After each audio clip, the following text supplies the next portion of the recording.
last episode with Alice, Sweet Alice, we told you guys we were going to head back to the 90s and we were going to discuss 1992's Mikey. Directed by Dennis Dempster, written by Jonathan Glassner, with cinematography by Tom Jewett, and distributed by Imperial Entertainment, Sterling Home Entertainment, Ascot Video, and Cineglobe. Brian Bosnell plays Mikey, Josie Bicep plays Jessie, Ashley Lawrence as Sean Gilder or Miss Gilder, John Deal as Neil Trenton, Mimi Craven, which is my love, Wes Craven's wife or former wife, as Rachel Trenton, Whitby Hertford as Ben Owens, who has been in movies like Nightmare on Elm Street 5, The Dream Child, among a few others. You definitely, once you see him, you know exactly who I'm talking about. His eyes give him away instantly. Lemon Ward as Mr. Jenkins, and David Rogue as David. Oh, I didn't even realize he had the same name. And Mark Venturini as Detective Jack Reynolds. But wait, before we go to the lineup, do you have any backstory on Mikey?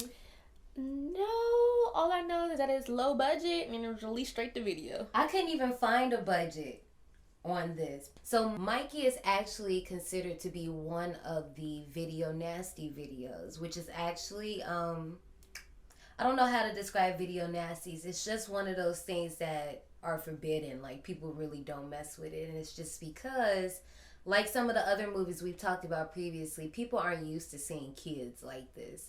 Actually, they banned this movie in the UK. Yeah, I did because of the James Boulder case. You are familiar with that one, right? Mm-hmm. So for our people who aren't familiar with that case, we'll give you a quick little rundown. Basically, there was a 3-year-old, and I believe he was at the mall with his mom. His mom was at the counter paying for something, and all of a sudden, he wasn't there anymore. Turns out that 2 kids, like 10-year-olds or something like that, lured him away, and a few days later, I believe they found him on the train tracks, I believe. I'm not sure if they found him in a field or if they found him on some train tracks, but I know that it's a very, very long, extensive story. If you go on YouTube, I'm pretty sure there are plenty of true crime videos explaining the case better than I'm doing right now. So, Jonathan Glassner, the guy who wrote the movie, he spent years working on shows such as Alfred Hitchcock Presents, Freddy's Nightmares, and 21 Jump Street. He worked on Freddy's Nightmares? I love Freddy's Nightmares. I didn't know that. Cool. Yep. But anyway, we're going to get back to Mikey. Johnny, you ready to meet me in the queue line? Yep, let's go. Howdy, survivors. Please keep your tips and limbs inside the vehicle and remain seated at all times. Hang on to your personal belongings, especially your minds and spines.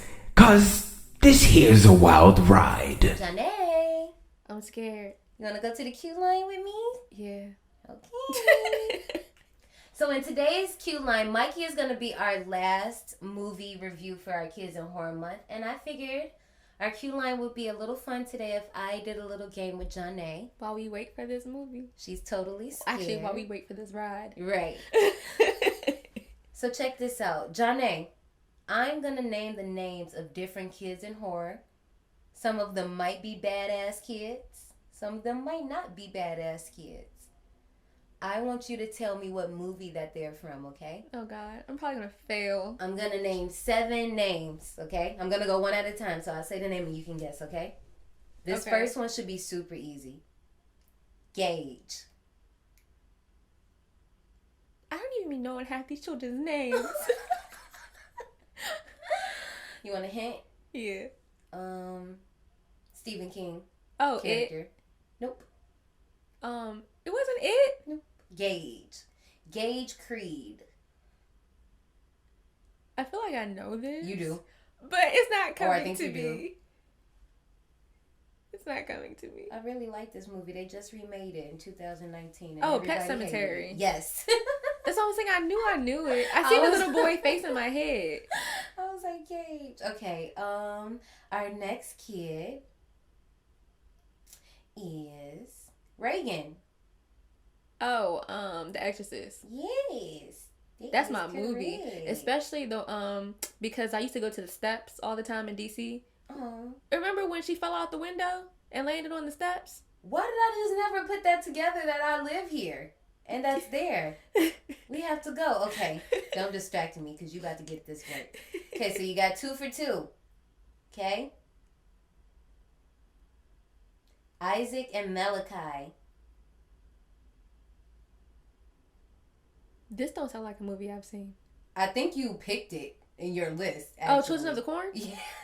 I'm like, no. How do you not know? You picked the movie. Because I told you, I be forgetting these kids' names. Samara. You said Tamara? Samara. Samara. Mm-hmm. Is that The Ring? Yes. Look at you. See? It's not that hard. Charlie. Now there's a bunch of movies with Charlie in it. Well, it's not Charlie from the Chocolate Factory. I know that. It's Sixth Sense. No. Wasn't his name Charlie? No. In the Sixth Sense? What was that little boy's name? I'm not telling you. Charlie. See, now I'm thinking about, no, that was the other. It's this movie where it was a split personality.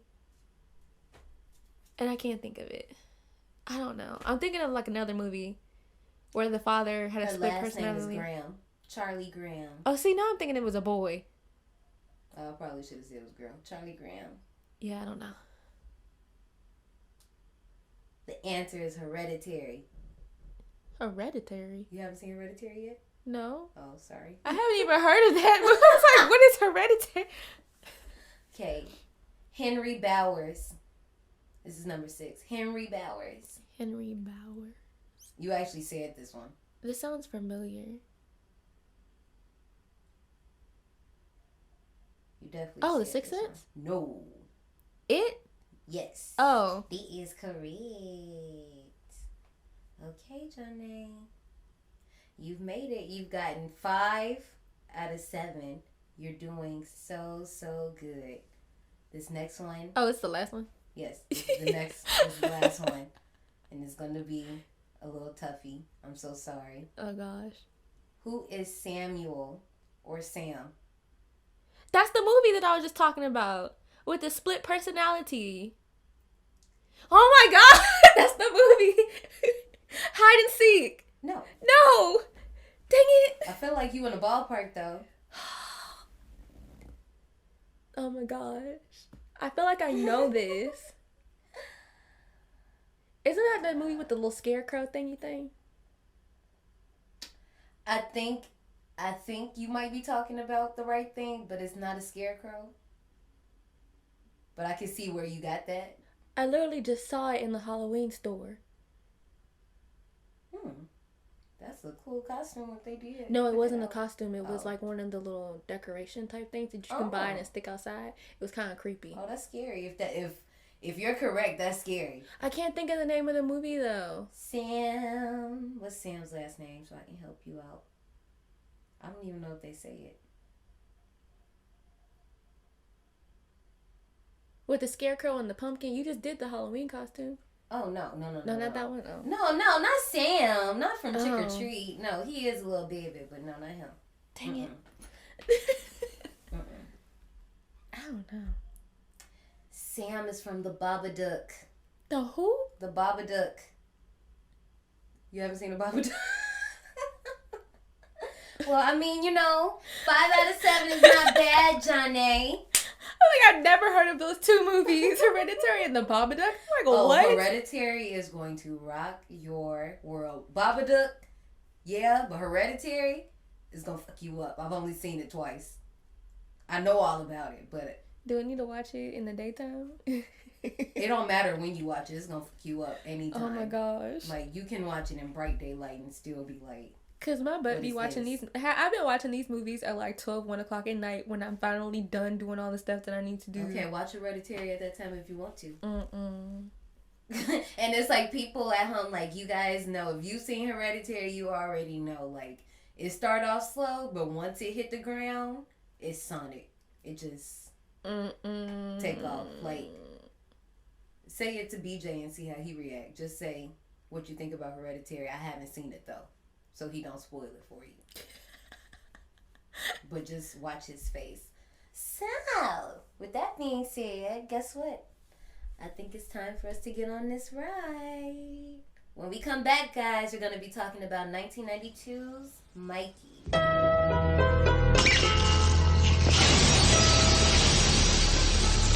You're going to have to be very patient with him in the beginning. Get him placed with adoptive parents as quickly as you can. They took him away from his real parents. He was abused or something, I don't know. Who are you? I'm Mikey Trenton. Trentons don't have a kid. Now they do. You don't love me anymore. That's not a toy. I know that. Mikey, no! I'm calling to inquire about a former student of yours. His name is Mikey Trenton, and he's in the 4th grade. The pilgrim's bad, so the turkey's fixing him. Officially, this case is closed. Put that down. It's not a toy. That's what you say. Hasn't he ever been checked out? Psychologically? Life is full of accidents. What are you talking about? The radio. It's not safe. Why not? Don't you know anything about his history? He's a wonderful kid. He's perfect. Yeah, he's too perfect. I've been doing some research into Mikey Trenton's background. If I had a girlfriend, I'd do anything for her. I think that there's something very wrong with Mikey. There's something very strange about him. I think that Mikey's in love with me. He's only 9 years old. Why don't you like me anymore? No. Mikey, no! Dead people aren't the ones to be scared of. Living people are. I need all the information you can give me on Mikey Trenton. What do you want, Mikey? It's psychotic behavior. Mikey just needs a good, stable home. Remember, Jason and Freddy were kids once, too. Mikey. We open up the movie with Mikey lighting a match. He blows it out to open to the title card, but the scene instantly comes back and we kind of get like newspaper burning over the title card, or over the opening credits rather. It's then revealed that his 5-year-old sister, or stepsister, Beth, is in the basement with him when Mikey's foster mother finds him burning the papers in the garage. She yells at him and takes Beth away with her. Mikey yells that he hates her and that she's not his real mother. So this is when we kind of put 2 and 2 together, that you wouldn't say that unless you were actually adopted. A little later, he takes... Well, she also smacked the crap out of him. Oh my gosh, she did. This movie starting off wild. First, you setting stuff on fire. Then your mama slapped the mess out of you. And then you yell, "You're not my mother." Like, dang. You're not my dad. I was like, dang. Less than 5 minutes. Little sister Beth is sitting at the kitchen eating milk and cookies when Mikey comes and just starts bothering her, asking her, like, why didn't she have his back when mom came in yelling about the newspaper. So he takes her doll and he like runs into the swimming pool. As he teases Beth by taking her doll and running around the pool, they eventually end up on a diving board and he drops her doll in the pool. Beth is then trying to reach for her doll as Mikey's being a butthole and bouncing on the other end of the diving board harder and harder, causing Beth to fall into the pool and eventually drown. That poor little girl. I felt so bad. And the way he just sat there and stared, you didn't. I said I did. Oh. I was about to say, no, wait, Johnny. Every other episode, I feel like I've been the one defending the crazy, okay? I was... Public service announcement, she does feel bad. She does feel bad, people. Not doesn't. But at this point, literally, this movie was only legit. It was 4 minutes and 45 seconds into the movie at this point. Yeah, like this movie hits the ground running. No games. I couldn't believe it. Like, dang. Meanwhile, Grace is upstairs in the tub until Mikey does a pop-up on her. He claims that his parents doesn't love him because they always punish him. Then he grabs the blow dryer and he just starts to slowly taunt his mom by like swinging it back and forth. And she's telling him to stop, but does he listen? No, because he swings the blow dryer into the tub, then electrocutes his adopted mother, Grace. Later, he lays down steel marbles on the ground as his dad comes home and discovers Beth's floating body. He freaks out, runs towards her, and slips on the marbles, busts through the sliding doors, landing on his back. Mikey then comes out with a baseball bat and begins to beat him in the head. Did you notice how they like cleverly set up the bat thing? Yeah. I'm just trying to figure out, like, at this point, I was really confused as to how old this kid is, because how the heck you just gonna sit there and bash your father head in like that? Well, he's supposed to be 10, but found out he was, at the end of the movie, I found out he was 9. Yeah, it's like, in the movie, they say 10, but then later, I mean, in the beginning, they say 9, but then later on at the end, they say 10. And I'll tell you what I'm talking about, but I don't know which one it is. I don't know if it's 9. I wrote 9. Well, in the movie, I feel like in the movie they said 9, because I have it in my notes that they finally mentioned the fact that he was 9. Because for the longest time, I was trying to figure out how old this kid was. But also, why are all these children 9, 10, 11, and 12 psychotic? Because I guess that's the age where it popped out. Jeez. I guess. Michael was 6. Not this Mikey, but Michael was 6. So I guess they said that's too sweet. 6-year-olds are kind of evil, though. I'm not going to stunt. The police soon end up at the Kelvin residence after being alerted by a neighbor. They then find Mikey hiding in the closet after scoping the scene and checking on the bodies. They automatically assume that this had to be done by someone else, considering that Mikey was hiding in the closet. But we can instantly see that this little boy is psychotic by the way that he instantly just switches. Like, he's charming them already. And then he even goes... liar. He goes as far as to make up a suspect, saying that it was a guy in a brown car with a red shirt, and lying about not even being home when it happened. He says that he was coming home from the park. He said the guy had bushy hair. Right. Oh, you a liar. At first, you know what I thought he was about to do? I thought he was about to say it was an African American, and I was about to say, come on. But I'm glad they didn't do that. So anyway, the detective assumes that the victims had to have known the killer because nothing was stolen out the house, and the bodies were so far spread apart that it had to be like a regular day in the office. You know what I mean? I mean, regular day at home. You know what I meant. We next see Mikey acting out the opening scene with dolls that his psychiatrist has provided for him. The psychiatrist then lays out a brown car with a guy in a red shirt driving next to it and asks Mikey about who was in the car. Mikey says that his mommy didn't know him and that he, as in Mikey, needs to go outside and see what happened because this guy is going to kill his family. He's really hamming it up. Like, he's, like, staring out into space as he's talking. His voice is super slow and light. It's just, like, that real kid innocence that people buy into. So they end up diagnosing him with trauma and emotional scarring, but they also suggest that he is ready to leave the facility. However, the adopted aunt, Kelsey, doesn't want anything to do with him. Like, just straight up out the gate. This is probably the smartest person in the entire movie. Okay, we're just gonna establish that now. From here, people, we got one character that's kind of smart, and I kind of get pissed at the end. But I'm not gonna spoil it right now, even though you should have seen the movie and you probably know who I'm talking about. We will get there. Well, actually, I found out that a lot of people had never heard about this movie. No, I've just seen it for the first time this month.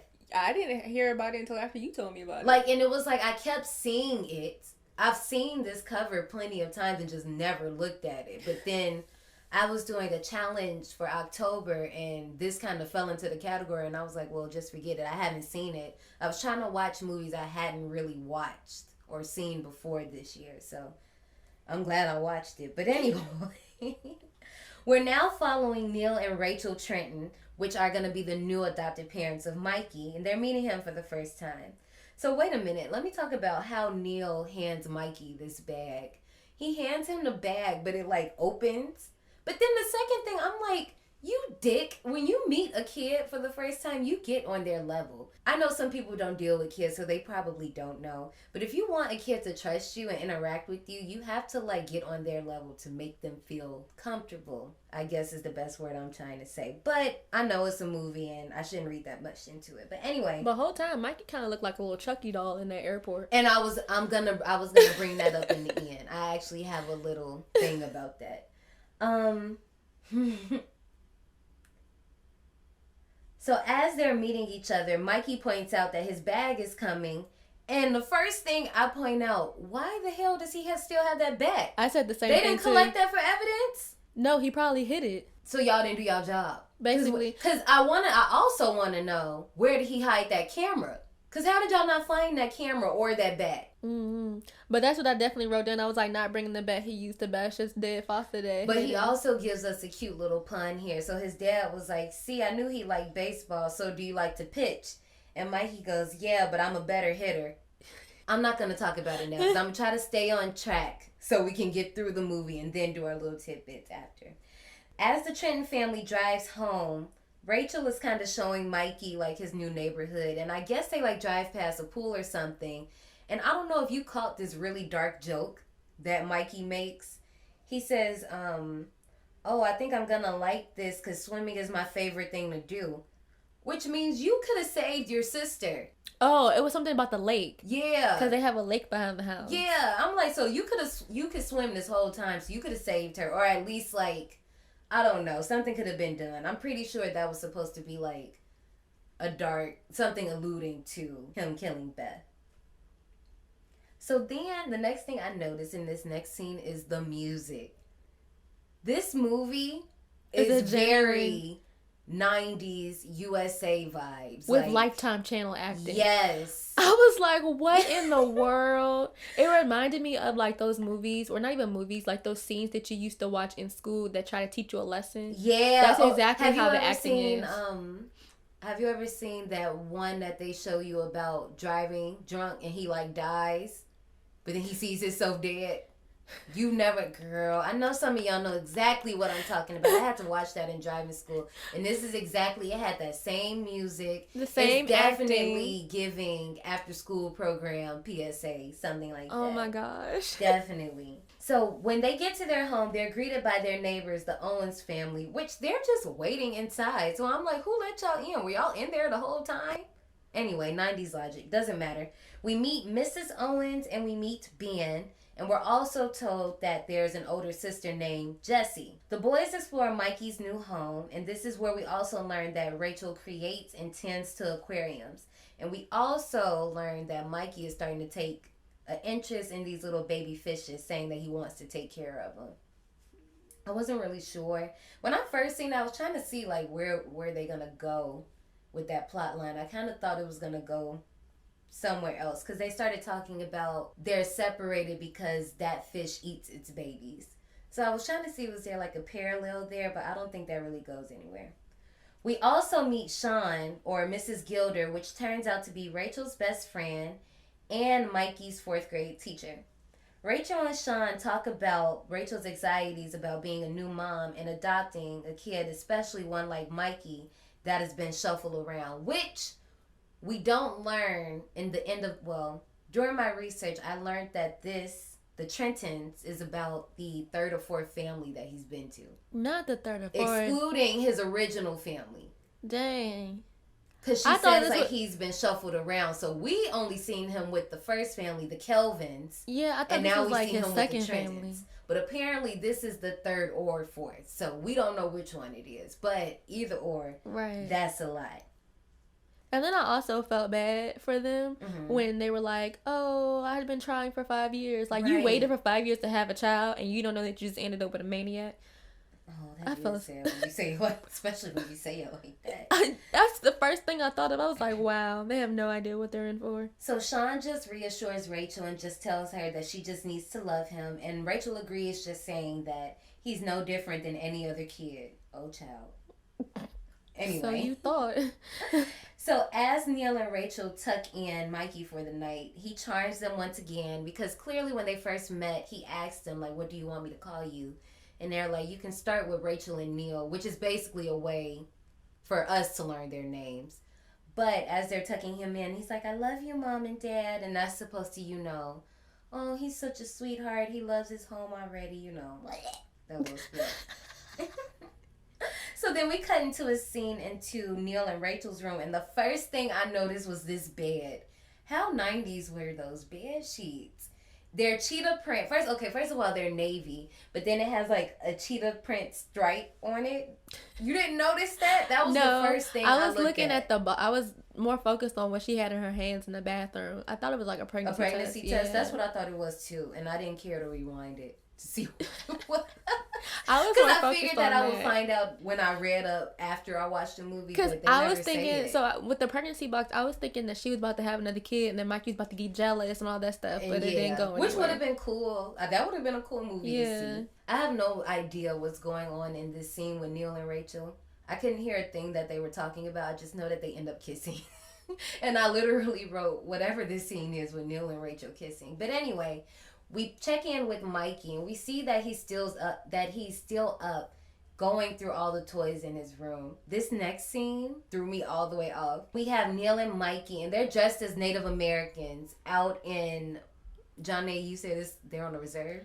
I think they might have been on a reservation. I vaguely remember someone mentioning reservation, but anyway, they're just like Native Americans. I have no idea because this doesn't come back in any type of way. I don't even think it's fully explained why it's like this. The movie takes place during Halloween. Maybe it's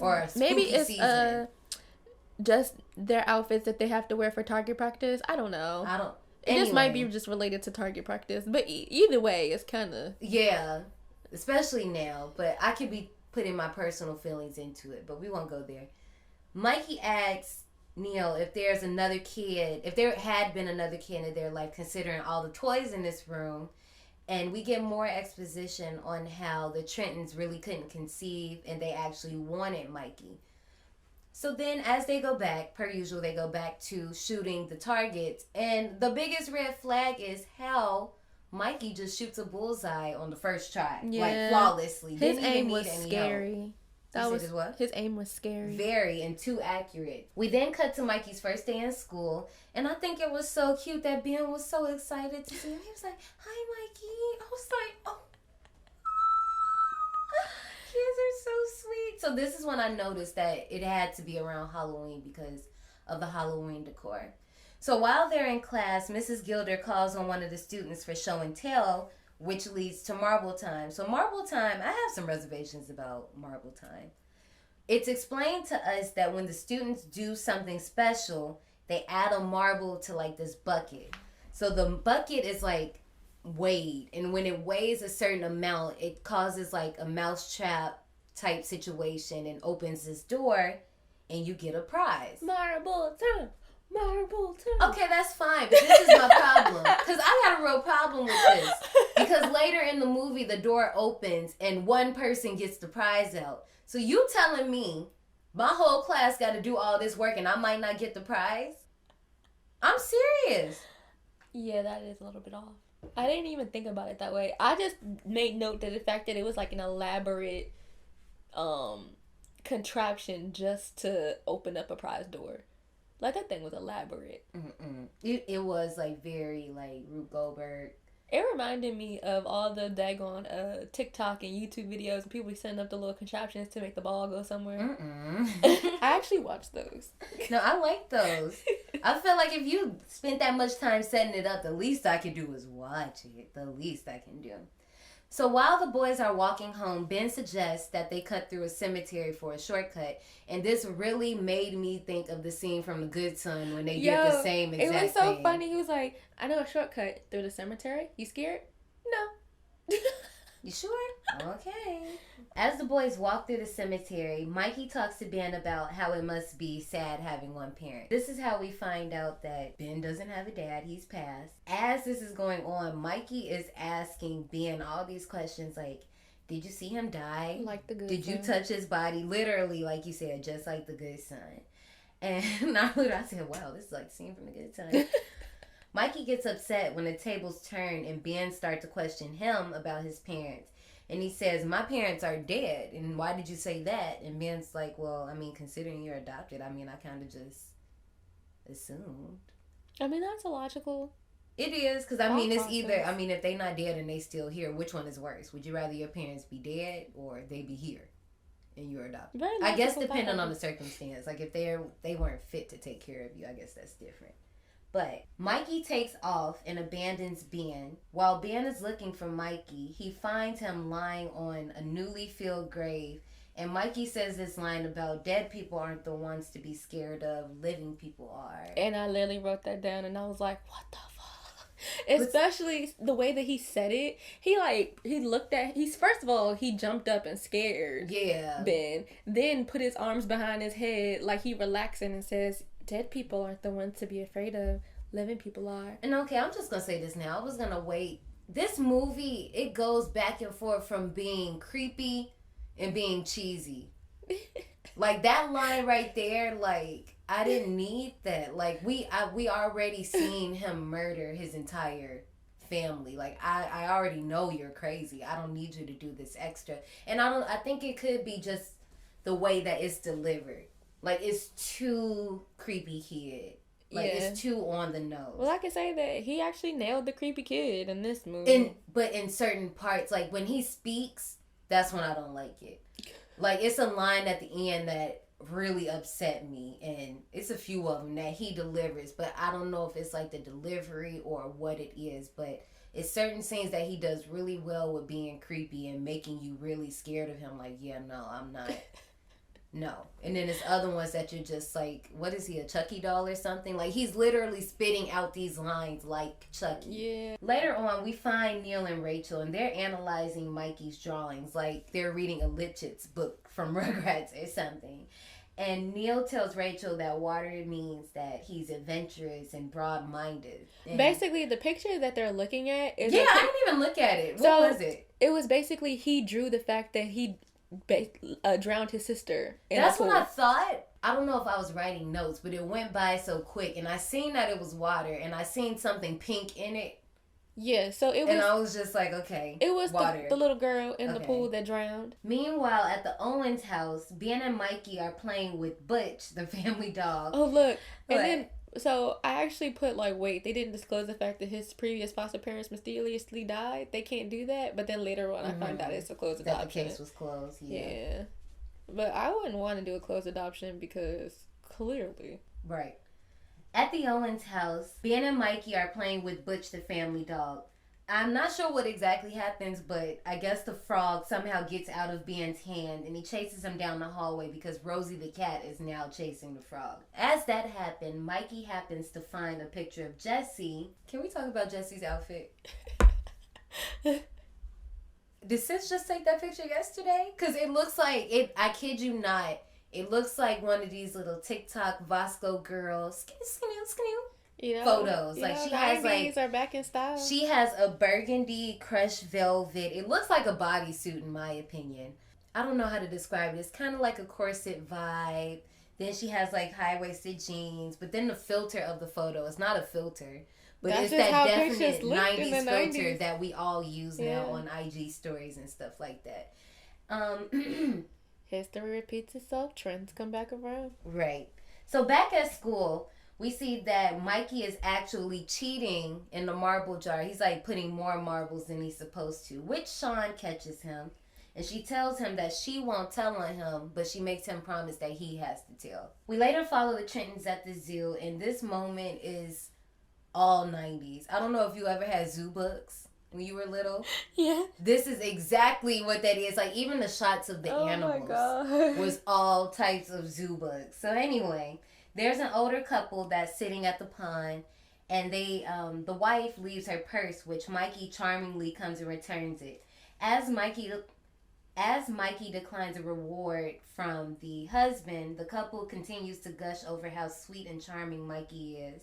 Really planting those seeds into him. And that's why I said it's so weird because he does good deeds, but he's rotten as hell. But I'm saying, I think, isn't that what they do? They're deceiving, aren't they? I know, but it was just like, it was too much for me at that point. I'm like... But then it's what he says after that whole little ordeal. So after the couple makes him feel good and they make after the couple kind of like gush over him and tell Neil and Rachel how amazing he is and he looks like him, Mikey's like, okay, well, let's go see the snakes. Get it? I was like, I don't know. Well, I didn't catch that. The writing in this movie, that's why I'm like, the writing in this movie, somebody was doing a good job. And then there was another writer that was fucking it up. Because some of this is really, really good. Like the puns and like the little slick lines that he says. Now, I did really catch good. some of the little slick lines like closer to the end. And I was like, Yeah. what in the world? But then when he turns into like this little Chucky and is supposed to be intentionally creepy, it doesn't work for me. It just doesn't work. So Sean and Rachel are walking through, I don't know, the city, through the town, some type of area. And Sean finds out that Mikey didn't tell his parents about cheating, but she doesn't bring it up. What does get brought up is Rachel asks if Sean is still interested in purchasing a gun. It wasn't brought up in the movie, but I'm assuming this must have been a conversation between friends. And in the middle of this food court or wherever they're at, Miracle Mile, they literally, I do it. they literally put their shoulders together, and Rachel takes a gun out of her purse and puts it into Sean's, kind of like how we give each other tampons. I mean, I feel like now we just hand them to each other. Yeah, I don't care But anymore. like how we used to do in middle school when we didn't want the boys to know. Just like that. But I'm like, a whole gun? In public, though, you couldn't do that in the car. Or when y'all was trying to say bye to each other, like in the bathroom, like something. Anyway, back in school, another thing that this movie does, it makes so many unnecessary cuts in between scenes. And one of them, they do it so much that they actually mess up somewhere. And I want to know if you caught it, because I caught it. So we go back to school and we see that Mikey drew another picture. And this one is of a turkey fixing a pilgrim. Basically, it's a beheaded pilgrim, which I'm actually kind of not mad at that, Mikey. I'm kind of with you, boo. Like, you know. Look, before the lady had, not the lady, the teacher had got to him, this little girl, she was like, I like stuffing. And I put, I like stuffing too. I feel hate you. stuffing. I hate Thanksgiving. What? Well, I know you hate Thanksgiving, but stuffing is top. Yeah, we top probably notch. lost listeners when I said that. Anyway. I like Thanksgiving and Thanksgiving food, so don't give up on us.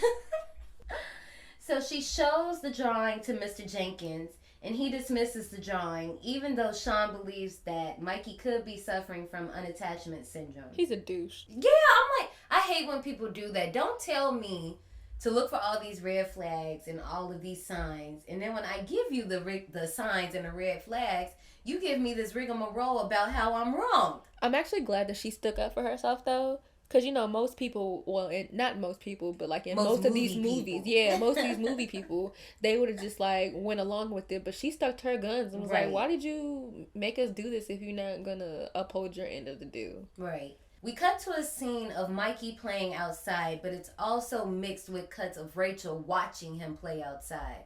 So Rachel's watching him play, and to her, it just looks like he's playing baseball by himself. But then when you cut to Mikey, he's in what does he say? He says like something about being bloody. Yeah, he was like, because the ball hit bloody. Because he hit himself in the face with the ball. But she's like, oh, that's cute. He's playing by himself. I'm like, no, ma'am, you don't even hear what this boy is saying. Like he literally lays out on the floor, and the baseball player bleeds out on the floor. I'm like, what? Then it cuts once again back to Sean, and she's looking up Mikey's old records. She makes a phone call to her friend. I believe her friend's name is Eva. And this is where we find out that this was a closed adoption with sealed records. So we can't really get too much information, or at least not from them. We can't. Yeah, again, I don't know if I would ever do a closed adoption if I was to adopt. I need to know the background of the child that I'm bringing into my home. We get another cut to another scene of Coach Jenkins lining up the kids. In this scene, if you've ever worked with kids, putting kids in a single file line is the hardest thing to do ever. Like, I just hear him. He's like, you need to listen. I cannot tell you how many times I say that word in 20 minutes. Especially with kids this age. They just have their own agenda. But anyway, they're playing, I believe they're playing like dodgeball or some type of sport to where they're in teams and they're doing skins and shirts. But Mikey doesn't want to take his shirt off. And I'm trying to figure out why he doesn't want to take his shirt off either. I'm like, I mean, I get it. But at the same time, I was kind of like, okay, maybe he's uncomfortable. Kudos to you for not wanting to take your shirt off and stand in your ground. Because in this day, you know, remember, this is the 90s. But in this day and age, if I, like, you won't find a teacher or coach or whatever trying to make you do shirts versus skins. Yeah. Unless you like collegiate or something. But like in elementary school, that was definitely a thing. Yeah, it's a little odd. So Mr. Jenkins takes Mikey inside and asks him how he likes his new home, what's his favorite movie, and I love that Mikey says A Nightmare on Elm Street, but I'm definitely sure that they wrote that because Mimi Craven is in the movie, so you know. Yeah, Definitely he said that he liked Freddy, and I made this note. I said, hey, you and this kid both like Freddy. Now I'm giving you the evil eye. Well, the side eye. Giving you the side eye now, Ashley. You should be worried.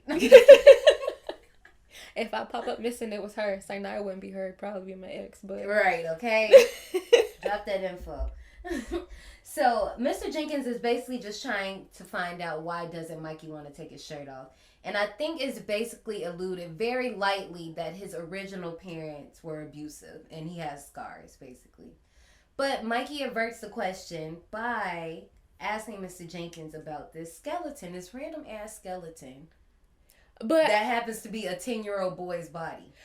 But that kind of had me confused a little bit because I'm like, I thought the skeletons were just like fake skeletons. I didn't know they was really real. They're real. The real ones are cheaper. Ain't that crazy? Real bones are cheaper than fake ones. So, never mind. I'm not gonna. Some of y'all probably knew exactly what I was about to say, but I'm not gonna ruin it for her just in case she hadn't seen the movie yet. Are you talking about this movie? No, it's another movie that uses real skeletons. Oh. In a scene, and it might have messed up the money for everybody in that movie. Okay, but now that's creeping me out because I'm like, now you mean to tell me we have real skeletons in our classrooms? I mean, some of them could have been fake. Like, I'm pretty sure I grew up in Gary, Indiana, and we didn't really have a lot of funding. So, depending, we probably had real ones because they were cheaper. That is so scary. But if you probably lived in a more funded place, depending on... But this is a big medical place, so I could see in Baltimore them having real ones. Maybe you did, sis. You be alright. Y'all should really see my face right now. Yeah, you should. She's like, she can't even talk right now. I'm disturbed. I guess I'm just gonna have to finish out here. We finally meet Jessie as she comes home from school, and the boys are playing a prank on her, pretending like Mikey is unconscious. And then we get this little joke that goes through kind of the end of the movie, not really, about Mikey being a good kisser. Which is disgusting. I'm like... Because how old is she? I don't know. Her boyfriend's supposed to be college age, but I think she's still in high school. Whole time that no pulse trick that he did though was kind of cool. Yeah, I was like, wait, I'm does gonna have that to really try work? that. I'm gonna have to try because I guess like that's on like a point already. So I don't know how that works. Mikey was able to basically not give himself a pulse. By when he was laying on the ground, he had like a ball under his arm or under his armpit, something like that. That stopped the circulation that come from his arm. I'm like, that was kind of cool. Why do you know that? I don't know, but he gave me an idea. I'm gonna play a prank with someone. Okay. As we find out after this prank is over, we find out that Jessie's boyfriend David is hiding upstairs in her closet. But later that night, such 90s though, hide it in the closet. But first of all, okay, rewind. First of all, I do want to know how long was you finna sit there? Because what if she ain't come upstairs immediately? What if her mom was home and was like, let's go somewhere and see your relatives? Like, how long was you gonna wait? I don't know, but how he get in the house? Probably the same way that Mikey did. Yeah. Creepy. And that's what I'm talking about. Different times, because who got unlocked windows now? Shoot, we had alarms. Like, we had the little things on our windows, so I couldn't even... Somebody asked me one time, have you ever snuck out your house? How was I going to do that? We got alarms on the windows. Okay, my door beeps when I open it. Right. Ain't no sneaking in or out this place. Okay.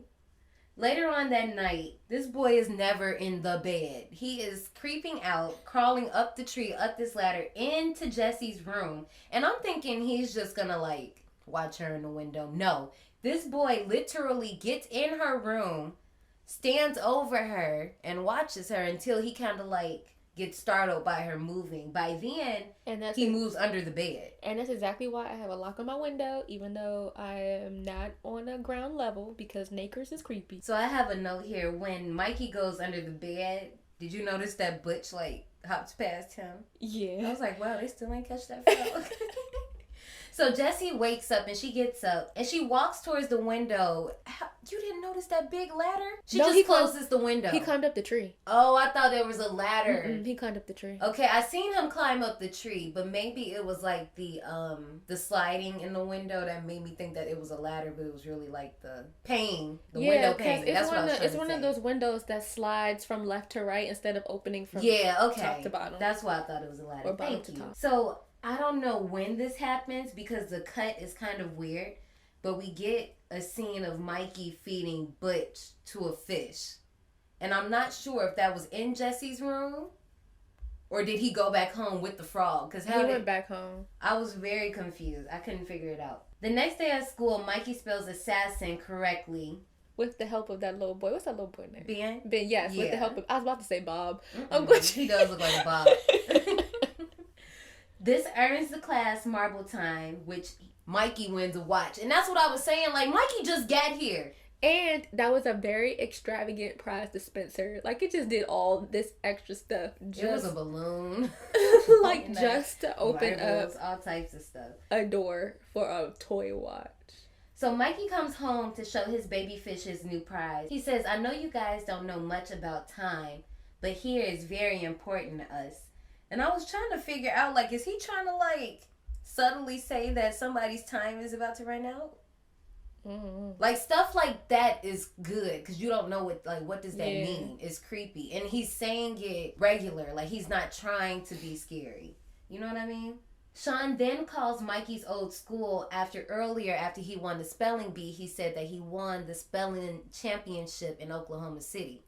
So Sean goes ahead and calls that school, where they tell him that his name used to be Michael Kelvin and he was involved in a family that was completely murdered and it was never solved.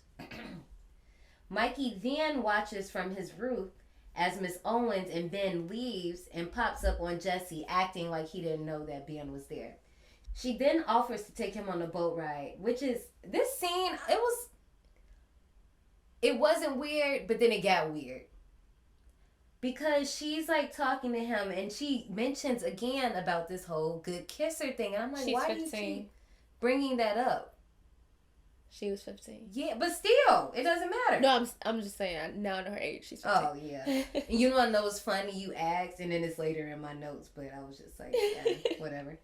So we then get more exposition that Jessie actually goes to a boarding school because she was kicked out of her high school, but they never really say, like, why she was kicked out. But anyway, this scene I didn't even think I paid attention to the rest of this scene because it was just kind of weird for me. Very weird. Yeah.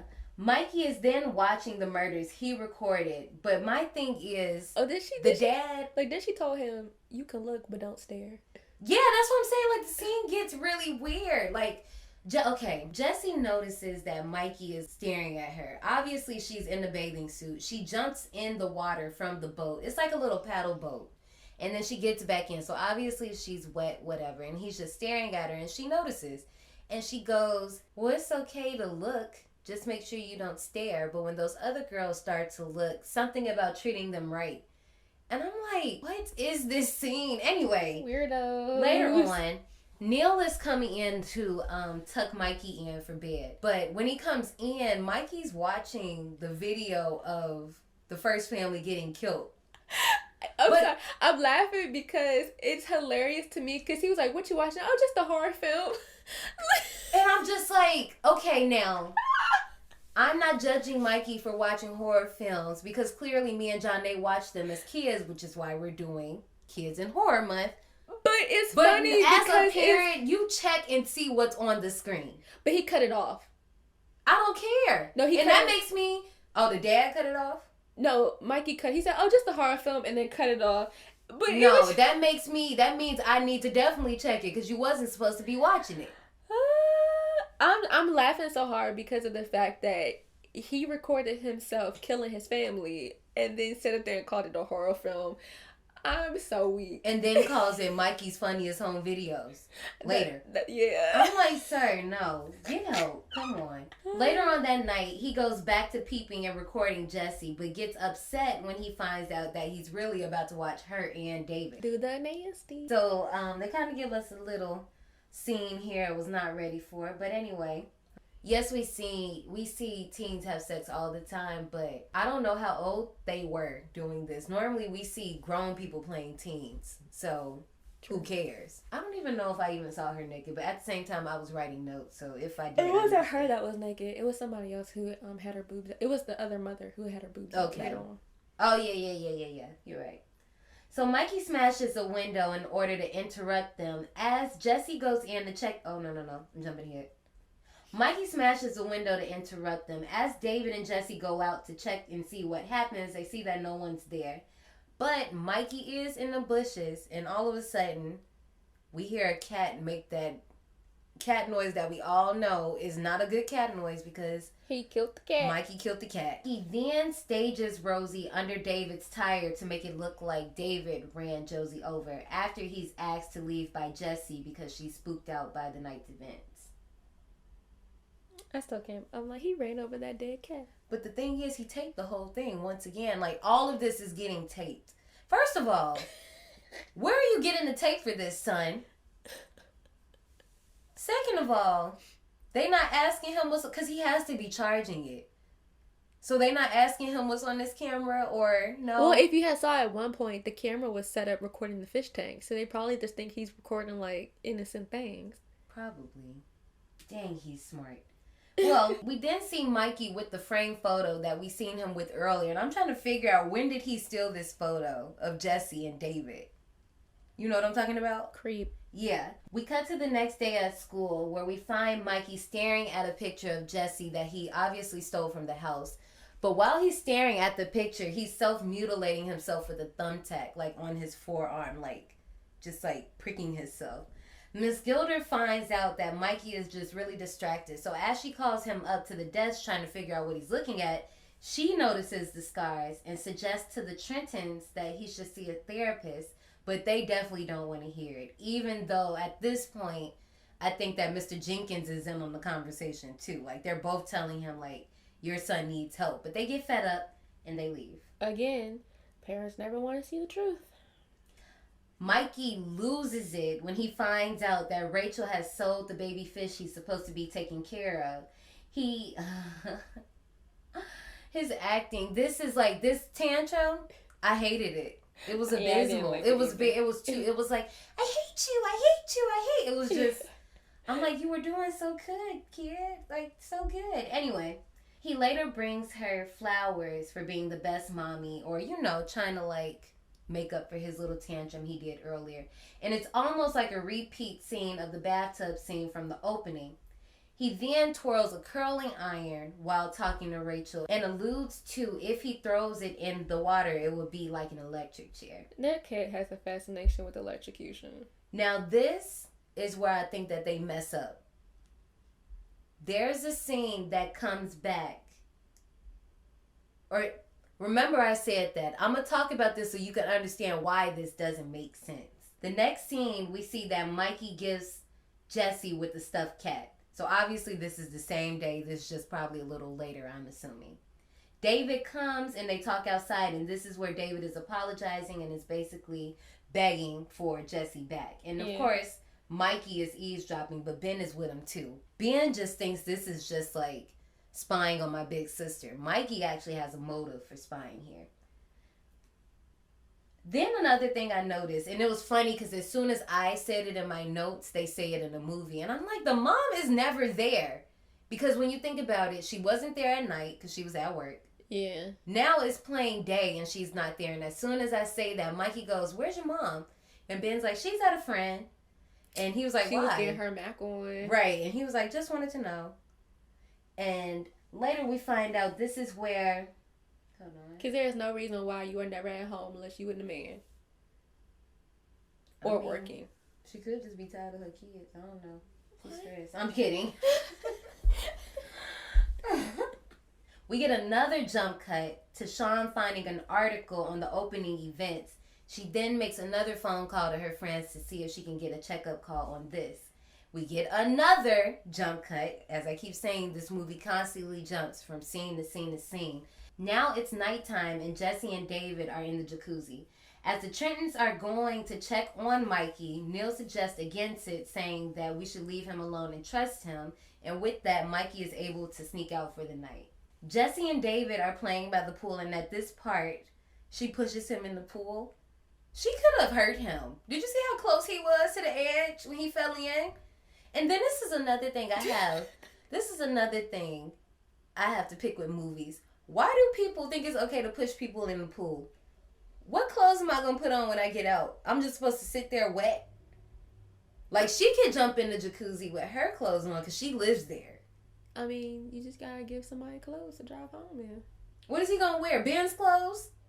Her daddy, dead dad clothes might still be in the house. Okay. I was about to say, her dad is dead. Okay. Some people aren't quick to pack up, belongings or whatever. Of course, Mikey isn't far away as he calls the Owens home and stages a phone call with his old videos. While Jesse is answering the phone, Mikey approaches David and kills him by kicking the radio into the jacuzzi, electrocuting him. And once again, we get another line. That kid is fascinated with electrocution. Yeah, well, I guess that's supposed to be like his calling card. Yeah, I guess. We get another little line here, once again, that we didn't need. You should watch out for the radio. Why? Because it's dangerous. It can kill you. Kicked it over. Like, come on now. So once again, we cut to another scene of Sean as she gets a hold of Detective Reynolds and they discuss Mikey. Detective Reynolds tells Sean that Mikey... Oh, no. We then jump cut to another scene of Sean as she gets a hold of Detective Reynolds and they discuss Mikey. We get interrupted by Mr. Jenkins telling Sean that Mikey and Ben won't be in school today because David died, which I immediately call BS. Why does Mikey not have to come to school? You had nothing to do with that. You just live next door. It might be traumatic to see your neighbor boyfriend dick. Because you I guess if he saw him, if he saw what it, you're saying. Yeah, especially since if you saw during the daytime when he looked out the window and saw that she was laid by the pool, you could clearly see the pool and everything from the window. So he probably was like, "Yeah, I saw it happen." Okay, that's true.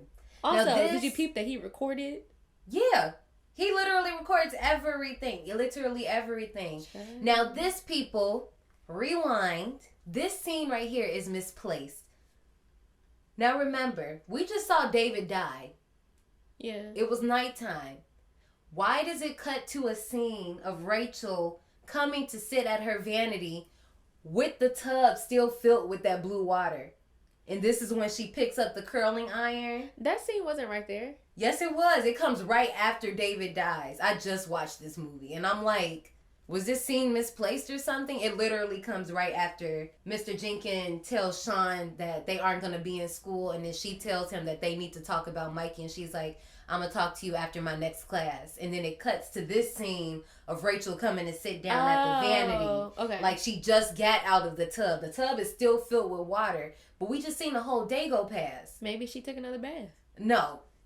I call BS in that this scene was originally supposed to go before David died. Which makes sense if you think about it.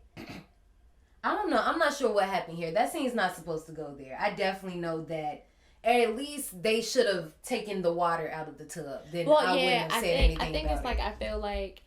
Because you can tell, you know how it is when you get out the tub and you put your towel on your robe on. She's doing that and tying up her hair like she's getting out the tub. So I'm like, this is definitely misplaced. It has to be. Yeah, but it makes sense putting it right there because David just died from electrocution. Now you're sitting at your vanity and you have your curling iron in your hand and you're remembering the fact that the boy just talked about electrocuting you by throwing. And which I get that, but they needed, I don't know if there was supposed to be another scene or if it was supposed to be different, or maybe they just decided to do all the bathroom scenes in one and one of the PAs didn't check the bathtub.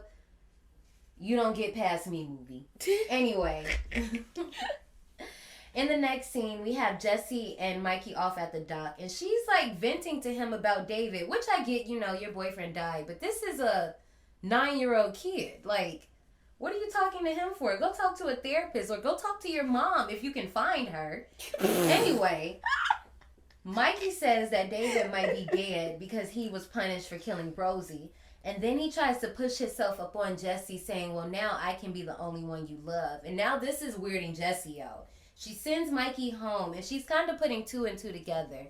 She walks over to the jacuzzi, and she's kind of playing like he did it not with the rose petal, and puts 2 and 2 together that Mikey might have been the one that killed David, and this wasn't an accident.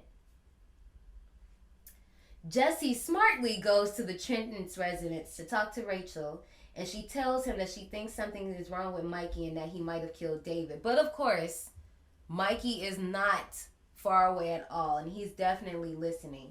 Rachel has had enough of this, and she wants Jesse to leave, which she does. And this is where Mikey comes... No, I jumped ahead. With that, Rachel asks Jesse to leave, and we get another jump cut back to Sean finding out about how Grace, which is the first mom in the opening scene, died by electrocution. So now everybody's starting to put Electro Man's things together. Again, okay, so first off,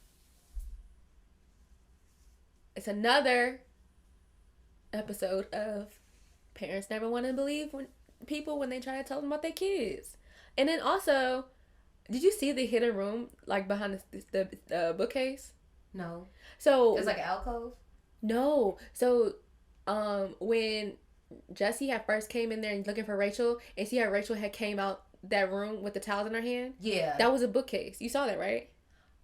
I seen her come out, but I didn't even I guess when I looked, she was already out the door. I need to see. Yeah, when she came out. This house is like a total 90s house. Like, first of all, there's 20 aquariums. I want a bookcase hidden room. You don't need anything like that. Yes, I do. I need a hidden room in my house that is you can only get to it by going through a bookcase. That's what I need. Okay? I have always wanted one of those. We cut back to Rachel. We cut back to the Trenton's residence, and Rachel hears a scream coming from upstairs and runs to find out that Mikey is watching what he calls Mikey's Funniest Home Videos, which is actually a video of David's death. Yeah. And did you see before that he had took the phone off the hook? I might have. So before I know it gets cut off somehow. I thought he did it when she first answered, but it probably was before. So it was, I want to say it was after Jesse had left the house, or right after it jumped back to them being in the house from Sean finding out that the other person... Yes. So it was after Sean found out that the other mother died from electrocution. She freaked out, and then it jumps back, and then you can see him taking the phone off the hook. And it was a clear phone. You know them clear phones. I always wanted a clear phone. And that's exactly what I put in my notes. Always wanted the clear phone. Actually, no, I'm lying. I had a purple one. It kind of looked like the purple Game Boy. I had a purple one. No, this one was like the clear one. Yeah, I wanted a clear. I mean, the purple one was a vibe. I feel like that was a vibe. But all I can think about, if I walk in on my adopted, not even adopted, if I walk in on a kid watching murder videos, I'm not about to plop myself in a chair. Yeah, that pissed me off too. But I got so mad. But I still think it was funny that he called the murders Mikey's Funniest Home Videos. Like, sir. I'm just devastated. Rachel sits down and calmly asks Mikey to hand her the hammer that he has laid in front of him. First of all, I wouldn't even be asking for you to hand me the hammer after I just watched you. I would be running the other way. Right. It's like, guys, this movie is about to get incredibly stupid because I feel like this is the third act, and I feel like they didn't know how to end the movie. So some of it is clever, and then it just takes a hard left to where the car flips over and goes down the ditch. Well, I can't say all of that. But no, just bear with us. So it's like the third act, and all the adults just lost all common sense. Yeah, all common sense just went out the window. Like, I'm about to tell you. Remember earlier I said it was one character that was super smart until the end? Here it comes. Rachel goes downstairs after Mikey pops her in the hand, and I think he catches her in the arm as well. But she gets away. But no, he didn't catch her in the arm until after she gets the ice for her hand. Oh, so what he does is he smashes her hand. The second time he swings, I don't know if she just like dodges or ducks, but he ends up hitting the aquarium instead. She runs downstairs. First of all, she takes her time to get down there because I think she goes somewhere else first. Then she comes to the phone and finds out the phone line is cut. Well, so she goes to the fridge to get ice for her hand. And I put, girl, I would be leaving the house and not getting ice for my hand. Like, what? Then she stupidly goes back and searches for Mikey. And that's when he pops out with that daggone other end of the hammer and just starts going to town on her arm. And this is why I said that he was like a real life Chucky doll with that hammer. So what I've read is they're trying to say that throughout the movie, they were trying to set up that he has like superhuman strength. So this is why he can kind of like him killing the cat just like that, or the way he was able to hit his dad with the bat in the beginning. So they were trying to say that they were trying to establish that he had the strength of a grown man versus a younger child. But I'm like, I feel like that could basically a real life Chucky doll. A little better, or a Michael Myers. But yes, both. Basically, in a nutshell, it's kind of like Michael Myers meets Chucky in one is Mikey. So, that makes sense. Mikey, Chucky, Michael Myers. That makes sense. Oh, I get it. My own joke, knee slapper. But she pissed me off because why? Okay, never mind. Keep going. She runs upstairs to lock herself inside of her room as Sean and Mr. Jenkins pull up.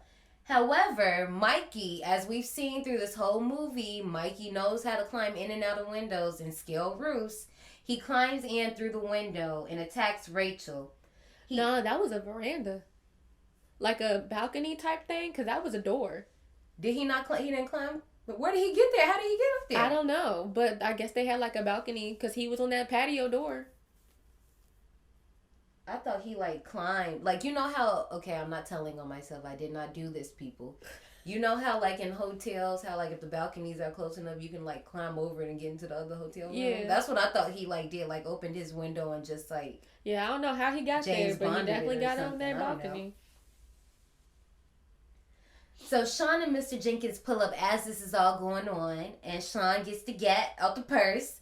And this is when Mr. Jenkins finds it, and it's like, you don't need that, you're gonna shoot yourself. And I'm like, actually, sir, we need this, okay? You probably shouldn't have it, which you prove later. So anyway, Mikey sneaks around the window to attack Rachel, and again, common sense goes out the window. I don't know how this happened. She opens the door as he like charges towards her, and it sends them flying over the balcony, which I call BS because there were 10 good steps between that door and that balcony.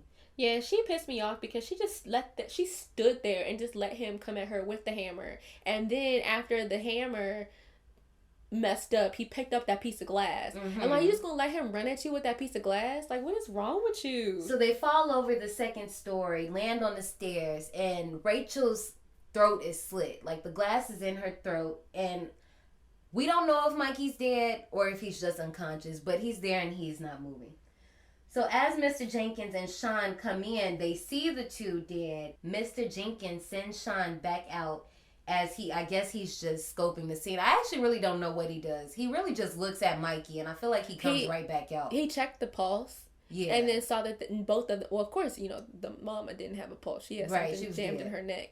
But she checked his pulse and saw that he didn't have a pulse. And instantly, I'm like, he not dead because he knows how to do that daggone pulse. Right, and I was thinking, like, did he have a ball on him or anything? Because that would have been a cool way to come back, but I just really wasn't sure what he did. Either way, I'm mad that he just went back outside without calling 911. Because that's the first thing that I thought of. So nobody going to call 911? But then he goes back inside to call 911 and find that the phone line is dead. But when he does that, he puts the gun that he took from Sean down on the counter, which is when we realize Mikey wasn't dead. Mikey grabs the gun and swiftly puts it back because he's taking the bullets out. So as Mr. Jenkins comes back around to leave the house... Told you, real life Chucky doll, but Chucky would have just shot him. Probably. As Mr. Jenkins comes back around to exit the house, Mikey catches him off guard. Mr. Jenkins tries to shoot him, but there's no guns in the barrel. Well, there's no guns. Mr. Jenkins tries to shoot him, but there's no ammo in the barrel. And Mikey's like, oh, I guess you were looking for these. after he shoots him. Okay. When I watched the movie and he shot him with the arrow, the bow and arrow that they used earlier from the Native American scene, that went in his stomach. That did not go in his heart. Yeah, it went in his stomach. Everywhere where I read, they said it goes in his heart. I'm like, no, it was clearly nowhere near his heart. Which makes me think, how sharp was that arrow for him to get killed? Well, it went straight through him. Oh, did it? Yeah. Okay. When he kind of like turned a little bit, and you saw like the arrow went straight through. Oh, okay. Yeah. I thought it just like went in. Okay. No, it went straight through the other side, and then when he laid on the floor, you saw that it was. And when I seen Sean discover his body, I didn't see it, but I might not have just been like looking that hard. So as I said, Sean discovers Mr. Jenkins and fights with Mikey. And when I say fight, I mean piss poor fight. She doesn't even it's 2 parts in this fight where she literally just walks away from him. Like, why don't you just punt this little... Why don't you just get out the house? As soon as I seen Mr. Jenkins, I would have left. Well, the door had closed on her, so at that point... I don't know. I would have figured something out. I think that's why she went through the kitchen, because she was trying to leave. And then... She ain't moved fast enough, because she wasn't injured. There was literally nothing wrong with her at this point until Mikey comes. And this is the craziest thing I've seen. Mikey kind of tells Mrs. Gilder that she's the best teacher he ever had. He's learned all this stuff with her. But he wants to learn one more thing from her. How to die. But like that... He says it just like that, and it pissed me off. But also what pissed me off is... Okay, so after he says that, he takes the marble and... Well, before that, she's walking through the kitchen. He takes a marble and a slingshot and... how do you... Propels it? Slings mm-hmm. it? Yeah, slings it at the back of her head. Mm-hmm. So she's like, ow! Then he says that little line, and then he goes to do the slingshot again. Like, you see that he's about to sling something at you. Yeah. You're not going to duck. So the first marble that he slings at Miss Gilder is like a regular one. But the second one is more of a steel one. It kind of looks like the ones that he used in the beginning to trip his adoptive father. So Dad calls and he basically asks about how's things going on at home and tells Mikey that he'll be home soon. Mikey turns on all the oven dials on high and leaves the house to go see Jessie. She shoos him off, but he isn't taking no for an answer. He goes in the other way, aka the through window. the mirror. Right. All the adults in this movie piss me off. Like, how can this kid just be killing all these people like this? After Jessie sends her out of his room, she then hears multiple gunshots, which turns out to be another one of Mikey's home movies, which I was trying to figure out, what home movie is this? Is this something we ain't seen yet? I was trying to figure, I'm pretty sure those was gunshots, because I'm like, nobody else's death sounded like that. So who could that have been? When did he play that? After he downstairs in her house, and she goes downstairs and she cuts the TV off. I don't know if that's one of his movies or he just turned on the TV to get her out the room. It was just very loud. So then she walks upstairs because she knows he's in the house. And Mikey was ahead of his time with his little Photoshop skills. So that photo that he stole actually had Jessie and David in it, and he cuts out a picture of himself and puts it on top of David. I'm like, okay, early Photoshop. So Mikey corners Jessie and nearly shoots her, but misses and ends up shooting the picture of her right in the chest. Which I'm like, out of all the times you missed, this one you missed? I don't think he really wanted to kill her. He probably didn't. His feelings was probably hurt. Neil's Dad soon arrives home and greets Mikey and waves off Jessie, although she's trying to warn him. He just thinks he's waving. I'm like, girl, instead of trying to wave at him, you need to be calling 911. Right. Neil somehow, this pissed me off. How did you not see that blood on the phone? The phone is on the wall, and it's kind of, I don't know if anybody has a house to where the phone is right there, but it's like a chair that you can sit there and maybe like a little desk, maybe like you can take messages or something. If I'm sitting in the chair, I'm going to see the phone, especially because he's facing it, but he doesn't see it. Mikey's sitting there talking to him, and they're having a little, come home banter. And Mikey says, come on, Dad, I want to show you something. He takes Neil to a setup of Rachel, Sean, and Mr. Jenkins, and the 10-year-old, which, how the heck did he get this skeleton?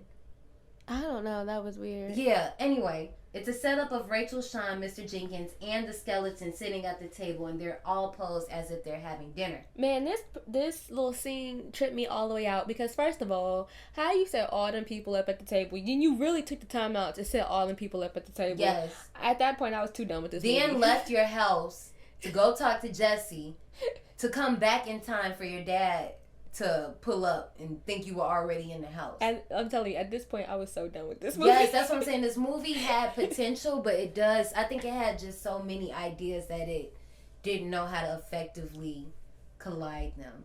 So what happens is Neil is so shook that he doesn't even know what to think.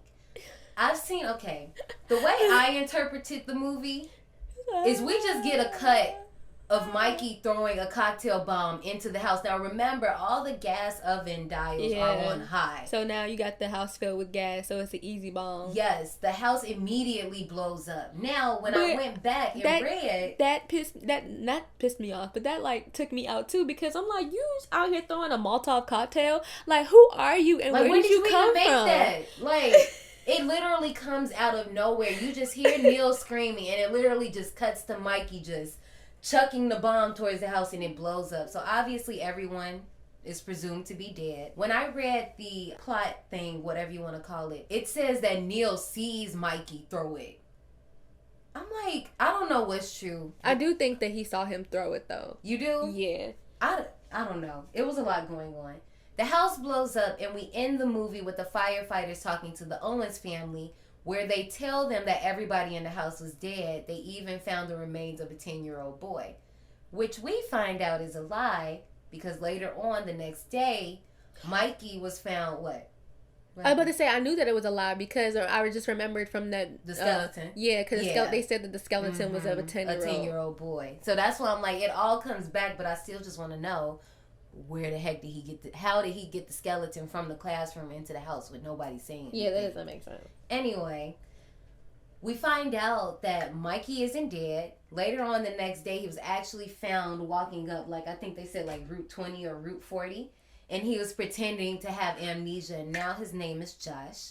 And once again, he's been brought into the system to be adopted to another family that has no idea what's about to happen to them. Are you gonna be my mommy and daddy? And of course, as John A is imitating, they do that whole creepy kid thing with the devilish smile. And that is the ride called Mikey. That's a crazy ass ride. That movie gave me my life last night. It gave me everything. John A. Girl, come with me to this souvenir shop. Girl, come on. It seems you survived. Well, before you go, join us in the souvenir shop. So Mikey released in 1992. There are a few little posters for this, and I feel like they lay on the evil child really thick. So one of them you get is like a photo, and I think this is like when they're at the zoo. It's a photo of Neil, Rachel, and Mikey, but then it has like a split cut of like a red devil-looking Mikey with like a greenish eye. It looks super weird. But now one thing... The tagline of the movie says, like, remember Jason and Freddy were once kids, too. First of all, y'all disrespectful, because how y'all gonna name drop... First of all, rewind.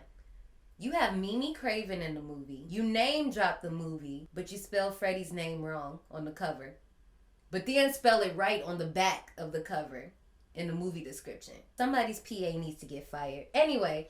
The next cover I like is just a basic... Well, it's not basic. It's just the complete... picture of Mikey in red. Then we have one, and this is one I wanted to show you, Johnny. It's like a portrait of Mikey, but he seemed to have ripped the head off of a My Buddy doll. So this is where I was kind of getting the Chucky and Michael vibes. Especially because you know that Chucky's based off of My Buddy. Let's see, do we have any ratings for Mikey? Oh, I haven't seen this one. Look at this one. So there's another cover. I just seen it. That one. It's a picture of Mikey with the little cocktail bomb and, like, a picture of the house in the foreground, like, exploding.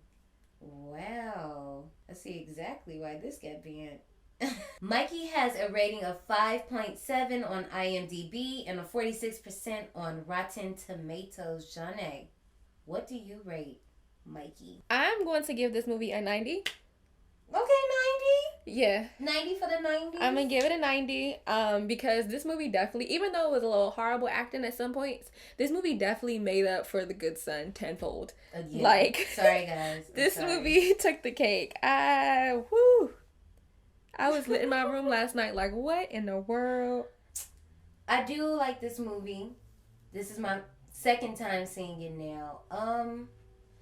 I don't know. I really liked it, but it kept losing me when he just kept doing the over-the-top creepy kid thing. So I think I'm going to give Mikey an 81. I had to give him a 90 because The Good Son was horrible. Yeah, I mean, The Good Son was terrible, but, you know, everybody gets their own individual rating scale here at Destination 180. With that being said, people, that does it for our Kids in Horror Month. Get ready, because we're going to skip Thanksgiving, because we don't care about it. We're going straight to Christmas. My birthday is in the month of November. Her birthday's in the month of November, but it's not Thanksgiving. Sometimes it is. Sometimes. Sometimes like every 5 years. It's weird. Maybe. It's like 7 something. No. Well, guess what? We'll celebrate that when we bring out our Christmas horror movies. Guys, I can't wait for you to see our lineup. We'll see you guys next time. Bye. Bye.